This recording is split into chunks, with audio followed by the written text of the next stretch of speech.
Well, we've got an infamous cruise ship scoring the lowest inspection score of the year out there.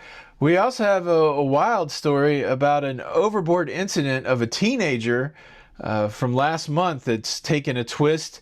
And we also have a story of a brawl that involved 30 cruisers.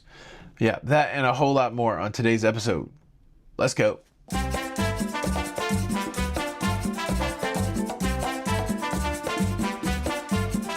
Hey, what's up, everybody? Welcome to La Lido Loca.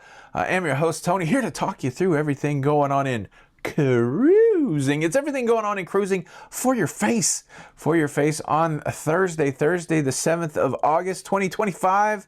It's a cruise show. Welcome to the cruise show. Look, the first story is a story of woe for a cruise ship that already has a challenged reputation. Well, Joan Jett, she said she don't give a damn about her reputation, but I believe this cruise company does. Here's the lay of the land. The CDC performs cruise ships inspections randomly for cruise ships that are in U.S. waters.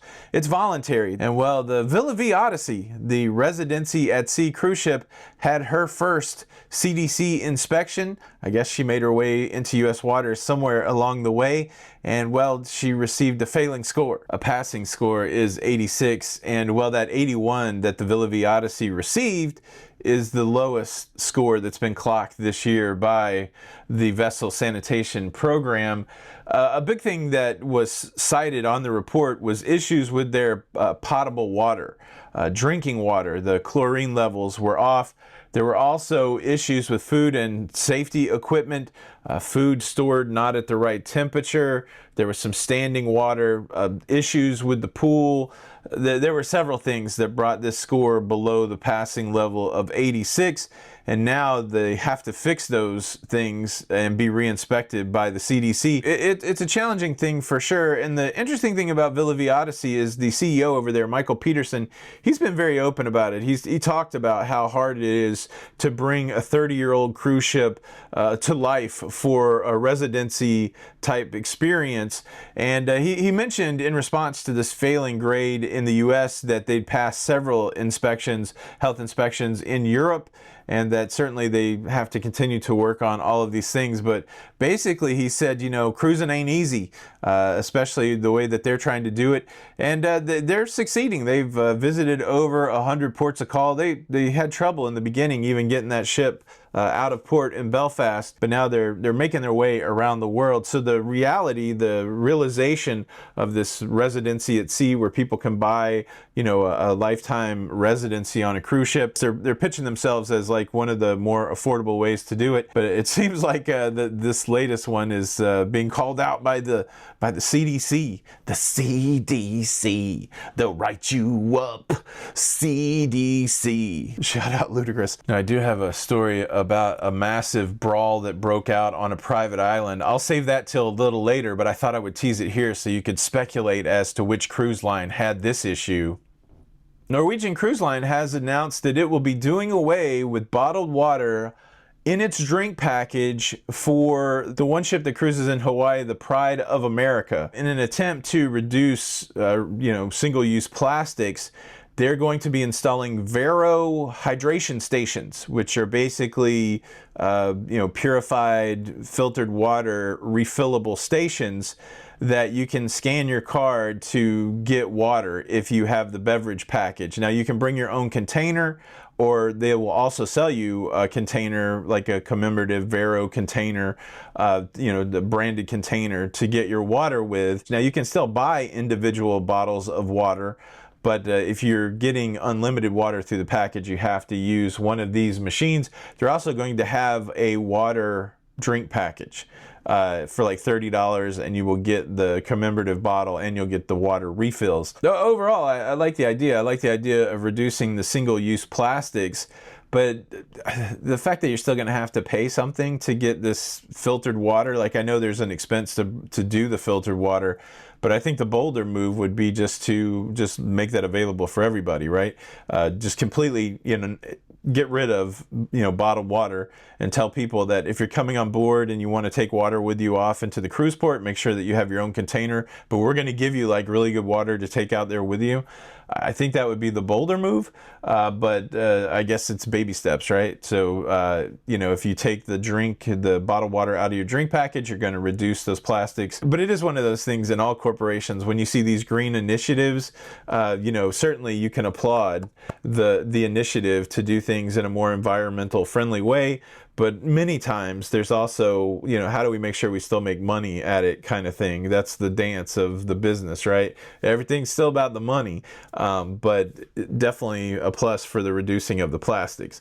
But again, I think the bolder move would just be, make sure everybody on the ship could have, the best water possible that they could get in their own container and not charge for it. But, that's business, y'all. What are you going to do? I do want to quickly recognize an important birthday for one of those damn ships. The Holland America line, the MS Zandam, is celebrating 25 years in service. Dun, dun, dun, dun. What is 25? Is that like the silver anniversary? Look, they say the shelf life on cruise ships, the, reasonable time to have a cruise ship that's working is in the 30 to 40 year range. So that's a good story. We like it when we see these cruise ships continue on into maturity. Now let's talk about a cruise ship that has canceled some sailings so that she can reposition to a new location. Talking about the MSC Meraviglia canceling 5 months worth of sailings at the end of 2026 into 2027 out of New York City, canceling out of New York City so that it can reposition down to Miami, to the new cruise terminal for MSC in Miami. And a simple story that happens in cruising all of the time. It's more needed down there in Miami. The demand is higher for cruises going to the Caribbean than those sailings leaving from New York. And so this happens from time to time across all of the cruise lines. You will see a repositioning of the fleet to meet the demand of cruising. And of course, they're getting a little bit of compensation of, full refund of their fare for the canceled cruise. And then if they rebook another cruise, there's incentives to rebook other cruises with some onboard credits. It leaves New York and, upper East Coast cruisers in an interesting situation. MSC was making good inroads in New York, competing with Royal Caribbean, providing people in those areas the ability to cruise without having to make the trip down to Florida. But once Meraviglia leaves next April, there's not going to be an MSC ship in New York, at least that right now, that's what the case is. MSC really trying to hone in on it. They're also bringing the Grandiosa over to Florida. So there's going to be a lot of MSC concentration in Florida as MSC continues to make inroads here in North America. I'm on the MSC World America right now, and this is a Miami-based cruise ship out of that new terminal, which was wonderfully nice. And certainly you can see what MSC is trying to do from a North American perspective. But yeah, it'll be interesting to see what happens in that New York area. Will another MSC ship make its way up there? We're getting ready to see our first MSC ship in Galveston, and I'm really interested to see how the Texans take to what's going on with MSC. So it's going to be interesting few months for MSC, and certainly anybody that was on the on the MSC Meraviglia from New York after April of next year, dealing with the fact of a cancellation. Now I got the most salacious stories that come your way in cruising. I've got a fight story and I've got an overboard story. Let's talk about the overboard story. Last month on the German-based ship, the Aida Nova, an 18-year-old passenger jumped overboard as the ship was making its way to Copenhagen in Denmark. And of course, the cruise ships respond the way that cruise ships respond. The crew mobilize, the rescue boats go into the water, and miraculously, they're able to rescue this 18-year-old from the water. And he's pulled out of harm's way, and he's really no worse for wear. But now the investigation has revealed some interesting information, is that the 18-year-old was inebriated, which was probably illegal. You could probably drink over there. And he had boasted throughout the evening that he was going to do that he was going to jump off of the cruise ship. The other wild thing that this report and the investigation reveal is that this was a big pain in the butt for everybody that was on the cruise ship. The event happened around 2 a.m. The alarm sound is blaring. Everybody that was asleep probably awake at this point as this rescue is going on. And it wasn't like just sit in your room and wait for the rescue to happen. They called all of those cruise passengers to their muster station for a head count. So that means that not only were you awakened at 2 in the morning, you had to grab your, your personal things, get dressed in some level, make it to your muster station for a head count, be held at the muster station until you were cleared. Apparently this went on from 2 a.m. to 4 a.m. until passengers were finally released from their muster station. It raises an interesting question. So if it's proven that, he, willfully went overboard as a little stunt, what should happen to this guy? Should, a ban from cruising? Probably. Should he have to pay for anything? Or is it just part of this cruising social contract that whatever comes our way, we just have to accept it, right? Again, I guess the fortunate thing is, he didn't perish or anything like that, but that's a whole lot of inconvenience for not being able to hold your alcohol and to do something stupid. So it raises some interesting questions. I'd love to hear what you think about that. Leave a comment below. Now, finally, let's talk about this latest fighting incident, and this time it happened on a private island. Which private island do you think it was? Have you come to a predetermined decision? Of course, it's the it's the long-standing Perfect Day at Coco Cay. Reports are coming out that a brawl occurred in the swimming pool there, involving around 30 people. Really no detailed reports about what caused the brawl or what happened during the brawl, but the end result of the brawl was that the Oasis Lagoon, the swimming pool there, had to be closed temporarily in the aftermath of this brawl.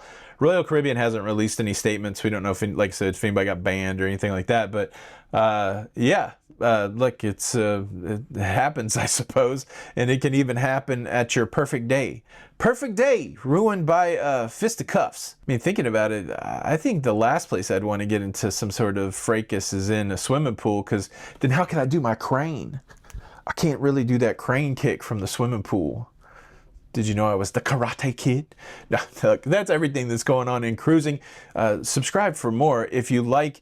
And really, there's nothing left to do today but dance. Yeah, dance. Get up. Get up.